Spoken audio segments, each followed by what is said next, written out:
Good morning, y'all. Hopefully you, your family and friends are happy and healthy today. I'm gonna just apologize right up front. My energy is low. My heart is hurt. My feelings are hurt. I'm just very upset and just hurt with everything that's going on. And but I'm going to continue to power through it. If I talk about certain topics or subjects that don't really have to do with breakfast and HEP, I don't apologize because it's just on my heart and on my mind. But today, as on every morning or every day, this is going to be difficult for me. Every day I'm trying to do a video to raise money for HEP, which is the Homeless Empowerment Program. The link is right below. The fundraiser has now been officially, so I started it 5 days ago, and I think we've raised $524. I believe we have 19 donors, rock and rad star ninjas that have a place in their heart for homelessness. And they're paying it forward. They have paper money. Maybe they didn't have that much paper money, but maybe it means so much to them. Maybe they have a relative that's homeless, or maybe they've been homeless themselves, and so they've helped out. So I appreciate all of you. If you can make any type of donation, that'd be really rad. So today I just got back from the homeless kitchen. Today we've got 100% apple juice from concentrate. I don't believe this is really 100% apple juice, but it's from concentrate, but I'm gonna drink it today. And we got a little cup action of some fruit, delicious strawberries. It looks like we've got some blueberries, and it looks like we got a chunk of coconut, which I'm gonna chow down on right now. Boom. I love me some coconut meat. That's really good.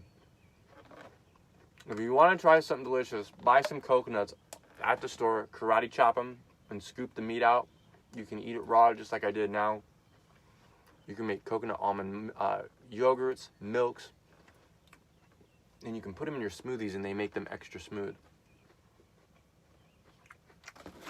Let's see what we got in the secret box. Interesting. We've got cheese grits and we've got some Spam. I was hoping for eggs. I will probably gift this. I always get a coffee and gift it to some of the guys that are here. I might eat some of the Spam. Should I eat some of the Spam? Maybe I should eat some of the Spam. If I had some ketchup, I'd have some of the Spam. But I made a bunch of delicious smoothies as soon as I got back yesterday. I bought a case of bananas before I ninja flipped over Sarasota.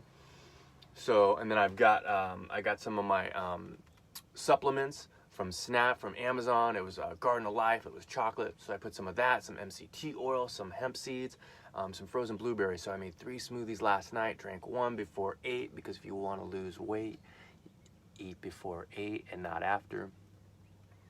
So I'm going to have a smoothie after this, but I am just going to go ahead and eat some of this Spam. Pop that pinky. Hi-ya! That is beyond salty. Wow, that is salty. I might as well try the grits, huh? Cheese grits. This stuff just doesn't make me feel optimal, but I'm super appreciative because every single day, HEP feeds over 380 homeless humans, homeless vets, and homeless families. It's actually pretty good. It's gonna stick to me though. This is really hard for me to do today. I mean, even in the line, y'all, there's this vet that's in a wheelchair. I don't talk to him much. And there's just a certain vibe here at the shelter with everything that's going on with the rioting, with the racism, with the police brutality. And there's a lot of mixture of races here at the homeless shelter. And I was like, I don't know, 11th in line. And there was 3 black men. 1 was sitting on the bench. And the rest were white guys. And 1 Hispanic.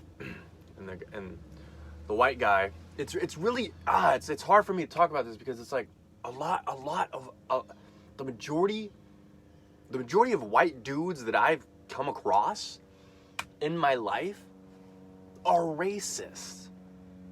They might not tell you directly if you're not in their little circle, if they're not in your circle of family and friends, they might not portray that they're racist, but they make racist comments. They say the N-word. They repeat what they hear on the news. So they're not thinking, they're not creating their own opinions from life experience. They're not friending 10 brown, Asian friends and really listening to them and trying to friend them and see what their life experiences are, what shoes they've walked through, what discrimination, what police brutality, what racist behavior that they've witnessed. So a lot of people are just listening to their little news channels or their racist parents, and that's their being. And so, like, a lot of the white guys are super, super racist. And this white guy in line was like, oh man, they're burning down their city. Oh man, that's gonna take them 10 or 15 years. Not the right way to do it. And then the black guy on the bench says, well, hey, police brutality is real. They're abusing their power. And then this guy behind me, this other white guy, is like, yeah, what a bunch of idiots burning down. And it's like, I'm having a hard time because it's just wrong. We're taught racist. We're taught being racist. My dad is a racist. He won't talk about it. He won't tell you that he is, but if you hear him say certain words and if you hear him talk about it, he's racist. My grandfather was not racist. My grandfather was not racist. My dad's fiance was racist. My entire dad's fiance's family was racist. And that's something that you can unlearn. That's something that was a seed that was dropped inside of you. And maybe you had a person of color do you harm, steal for you, kill a family member. But to have a general umbrella of just being racist and wishing harm on other people, it just really hurts me. Like, I can't even do this video right now because, like, my last couple of posts have just been about this, and you see, and now like 15 different cities, they're just burning their cities. Well, you know what? I mean, this is gonna sound crazy. Those cities were built for free over the last 400 years for free by African Americans. Slaves, right? Slaves, they were slaves. They worked for free. They were abused. They were raped. They were whipped. They were stolen from. They were lied to. And you know who else was? The Native Americans. People like a rebellious attitude. People want to be rebellious and people want revolution until black people do it. And then when black people do it, white people freak out. And I'm telling you, the people that pass these bills are old, crusty white men in the Senate. It's that old money. And so if we want to make a difference, we have to vote. I've never voted. That's crazy, right? I've done census and stuff. I might have voted once when I was in the military, but I don't think I did. And so I need to vote. You know what I mean? I need to get with it. I need to get with it. I need to stand up, and have my voice heard. I need to take action. And it's just hurtful. There's this rapper, his name is Killer Mike, and he did the most, he stood up yesterday. I think I saw a clip of it. It was like an 8-minute speech. And this guy's a rapper, he's a lyrics, he's a powerful black man. And he did this 8-minute speech and it just blew my mind. He's out of Atlanta. His name is Killer Mike. Google him. And there's so much oppression. I mean, I honestly think that, if we can eradicate homelessness for $25 billion and eradicate hunger for $15 billion, we can give back the Native Americans, the Indians, a whole bunch of money, a whole bunch of land, and we can give back to the black community, all the families, all the children, all the mothers, all the fathers, the entire black community. We can give them reparations. We can pay them billions of dollars. It's just nuts. If you look at how history has been written, it's crazy. And you have like all these inner cities from like the 70s and 80s of like, the for-profit systems. You put them in jail for marijuana, you put them in jail for small charges, then you have them in the system. You know what I mean? And then you nickel and dime them on charges. and then they can't get out of jail because they can't post bond, you know, and then that can cause homelessness. You know what I mean? Like, I don't even feel like I'm making sense right now because I've just been watching all of this. Even like here at the homeless shelter, there was a guy that died at the Horseshoe 2 days ago. He was found in the water in the canal over there, and they think that he OD'd. And it's just the feeling is very, very thick right now with everything that's going on. I mean, we're still smack dab in a pandemic. You know, I really appreciate all the staff here. They wear masks. You know, they keep their 6 feet. But now all of a sudden, you know, a revolution is starting. You know, people need to, you know, they want change, especially the youth. The youth, we have to do better where racism doesn't exist, and people have these one-liners. Racism will always exist. They have these one-liners. I could say something and you could say something back because you heard it on Fox News, you heard it on CNBN's, MSNBC, you heard it on CNN. Stop watching that stuff. Get outside and go look what's going on in your town. And if it's complete racist there, go to a different town. Go have a cup of joe. Go get a juice, go get a smoothie, go walk your dog in a different city. Go take a trip in your van. Go see what's really going on in America. I need to do the same. I need to unlearn things. I need to go explore. I need to listen. I need to unlearn and learn. But I can tell you one thing, for not 1 second, and this is a Thomas promise, I've never ever had a racist thought, idea, or behavior in my bones, even though my dad was racist. That doesn't make my dad a bad person. It doesn't make humans a bad person. It's just, you're missing it. You were taught wrongly. You were taught wrongly. You were just at the dinner table. That's when we learn things. If someone's using the N-word, if someone's, you know, just being nasty to brown people, you learn that and then you repeat it. I know my second wife, her whole family was racist. Her son would use the N-word. Her son was using the word Jap because he heard his grandfather say the word Jap. And so racism is taught. It is taught. Look at children play in the park. They hug each other. They kiss each other. It is taught. And it's even prevalent at the homeless shelter. You know, I am thankful that the staff before this pandemic started is very active. They're very visible. And so I've seen a lot of fights between white men and black men. I've seen a lot of disagreements and fights between black men and black men, and white men and white men. But it is real, and we have to wake up because our younger generation isn't going to tolerate it, y'all. I'm telling you, this old white, whatever, that pyramid regime is done. It's done. It's done. It's done. It's done. It's 2020. It's not going to work anymore.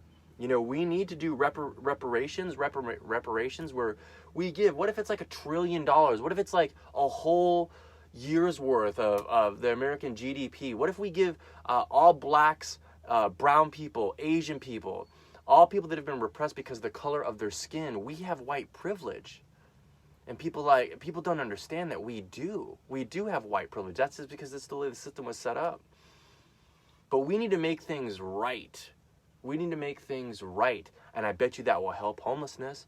You know, when you have a for-profit prison system, you know, when you have police brutality and you have, what's the word? When they're I don't even know the word. When they're I don't know, profiling, when they're profiling. You know, you cannot even do anything wrong and all of a sudden you catch a charge and then you're in prison. You lose your family. Now you're homeless. So all of this is trickled down. All of this is trickled down.